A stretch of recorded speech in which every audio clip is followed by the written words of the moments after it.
I think that y'all want this to be mandated because of a conversation you are not strong enough to have with your girl. You requesting DNA, first of all, this is a very gendered question. For me specifically, there's no way if my man came up to me, I wouldn't feel some type of offense. But to say that it's mandated is where I have a problem. Who is picking up those costs? The U.S. government? The U.S. government should be paying for these mandatory tests. Well, we have so many issues in this country already. To then place that type of payment on the U.S. government is wrong. I personally pay taxes, and I care about where my money goes. I'm not here to pay for so-and-so because there's a confusion about who's the father. That's not my business. Handle your personal. And for me, I want to fund schools. I want to fund the MTA because the trains are never on time. We got bigger problems. We have bigger problems. I'm sorry. I'm not paying for no mandatory tests. Now, a man who discovered after being diagnosed with the life-limiting illness cystic fibrosis that he couldn't be the father of his 3 sons because the condition causes lifelong infertility has told this programme the news left him feeling. Doctors revealed in 2016 that Richard Mason couldn't be the dad to the children, who are now 19 and 23. Richard sued his wife of 20 years, Kate, and they recently reached a settlement of £250,000, with her admitting she'd had an affair while the couple had been married. Welcome to another exciting episode of Crypto plus Passports equals Freedom. I'm your host, Maury. Before we get started, hit that like and subscribe button. Also, leave a comment and share this video so we can attack that YouTube algorithm and grow this channel. And with that, let's get into the topic. Today, we will discuss the real reason women are against mandatory DNA testing. I remember when I was younger, I would watch the Maury Povich show. Now, this was the highlight of our day. We would love to see these women come out on the show. They were very angry. And they would talk about the man they were accusing of being the father of their child.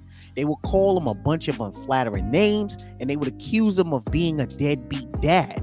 Maury would invite them out, and they would come out to an onslaught of boos. And he would try to explain why he believed he was not the father, but it was to no avail. Nobody wanted to hear his side of the story. As far as the audience was concerned, he was a bum and a loser who did not want to take responsibility. Now, of course, Maury would pull out the envelope and say, "You are not the father." And the crowd would go crazy. What always caught my attention was the way that the women would react and what it meant.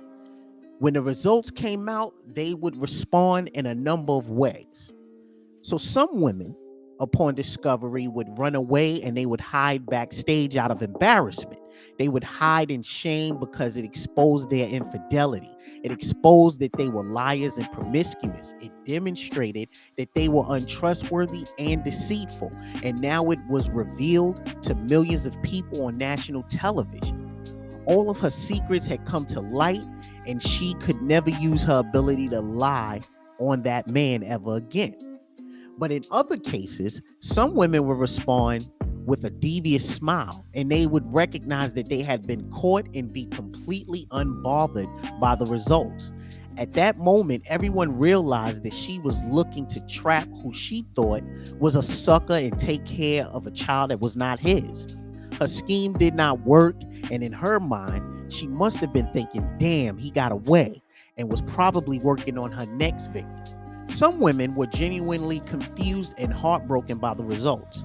I remember one episode where the results came in and the man was not the father, and the young lady began crying profusely and holding her mother, yelling he was the only one. Now, of course, that was not true. But what happened was she had relations with another man, but realized that she really wanted to be with the man she was accusing. She believed if she wished hard enough, the universe would give her the desired man as the father. She was also coming to grips with the reality that the relationship was over. However, I think that while we were watching this for entertainment, we did not realize that this was real life. I don't think we truly understood the ramifications for the people involved. I don't think we understood that American society was being destroyed right before our very eyes in the form of entertainment. We were watching the destruction of the nuclear family and didn't even know it. What we were actually watching was the true birth of paternity fraud. Paternity fraud has emerged as a distressing social issue that is growing at an alarming rate. Studies suggest that over 30% of men are unknowingly raising children who are not biologically theirs. While the sensationalism of television shows like Maury, Povich, and Paternity Court may have exploited the issue for ratings and entertainment, they have also shed light on the real and devastating consequences of paternity fraud. Let's look into the alarming prevalence of paternity fraud, explore the reasons behind its occurrence, and highlight the urgent need for mandatory paternity testing. The first thing you must understand is who is affected by paternity fraud. Paternity fraud has far-reaching consequences for both men and children involved. For the men, discovering that they are not the biological fathers of the children they have been raising can lead to a profound emotional distress. They may experience feelings of betrayal, anger, and a loss of identity. The bond they believe they had formed with the child may be shattered, causing deep psychological pain. Moreover, the financial obligations associated with raising a child can impose a significant burden on men who are not biologically connected to the child, often affecting their own financial well-being and thus future plans. Children also bear the brunt of paternity fraud. When a child grows up believing that a certain man is their biological father, only to later learn the truth, it can cause confusion, feelings of abandonment, and questioning of their own identity. The emotional impact on the child can be long-lasting, affecting their self-esteem, relationships, and overall well-being. So you would think, with the statistics and the known negative effects paternity fraud has on the father and the child, women would be supportive of paternity tests to avoid the pain and the trauma of learning the hard way, right? Wrong. In fact, while many women are in favor of Planned Parenthood and their services, they are adamantly against men learning the paternity of a child. But why? Well, to put it simple, women and the government benefit from paternity fraud. It is their hustle, a means to tax men who refuse to date, marry, and cohabitate, or even have children. So how are women benefiting from paternity fraud? Understanding why some women commit paternity fraud requires recognizing the complex motivations and dynamics at play. While it is essential to acknowledge that not all cases of paternity fraud are deliberate or malicious, there are instances where women knowingly and intentionally mislead men about the paternity of a child. Several factors contribute to this behavior. Financial gain, meaning some women commit paternity fraud as a means of securing financial support from a man they perceive as being better equipped to provide for a child. By falsely attributing fatherhood to an individual with greater financial stability, they believe they can ensure a better future for their child. Emotional attachment as well. Women may use paternity fraud to create or maintain emotional ties with a man they desire a relationship with.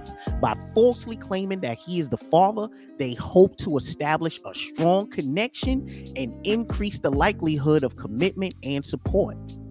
Of course, relationship control. Paternity fraud can be utilized as a manipulative tactic to control or manipulate a man's behavior. By falsely attributing fatherhood to an individual, women may believe they can exert control over his decisions, actions, and level of commitment. Fear of rejection and fear of a stigma. Some women may commit paternity fraud out of fear of societal judgment or rejection.